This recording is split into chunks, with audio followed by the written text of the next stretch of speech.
नमस्कार दोस्तों, आज का हमारा टॉपिक है नियम, अधिनियम और कानून में अंतर। आइए शुरुआत करते हैं अधिनियम से। अधिनियम को अंग्रेजी में एक्ट कहा जाता है। अधिनियम विधायिका द्वारा लागू होते हैं। यहाँ विधायिका शब्द का अर्थ है कि केंद्र सरकार जब पूरे देश के लिए लागू करेगी तो उसे संसद, और जब राज्य के लिए राज्य सरकार लागू करती हैं तो उन्हें विधानसभा कहा जाता है। अधिनियम जब विधायिका के पास किसी प्रकार का प्रस्ताव भेजने की बात होती है तो उसको ड्राफ्ट कहा जाता है, और जब यह ड्राफ्ट विधायिका तक पहुंच जाता है तो इसको बिल कहा जाता है।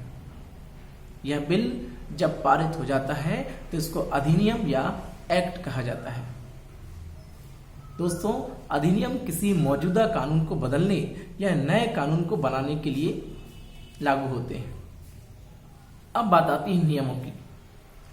तो अधिनियम को किस तरीके से चलाना है, इसके लिए नियम बनाए जाते हैं।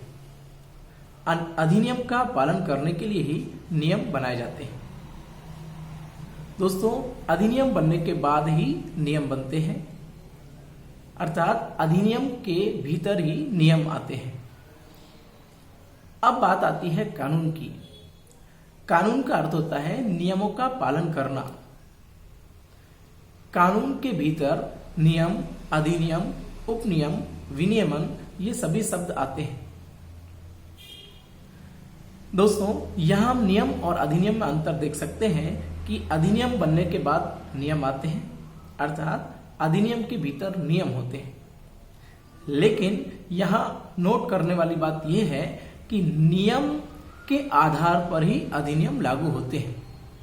ये बात अलग है कि अधिनियमों के बनने के बाद नियम आते हैं, लेकिन नियम के आधार पर ही अधिनियम बनते हैं। ये था नियम, अधिनियम और कानून में सामान्य अंतर। आगे की सीरीज में फिर कभी किसी दूसरे टॉपिक के साथ फिर मिलते हैं। तब तक के लिए thank you all of you. See you, good luck, नमस्कार।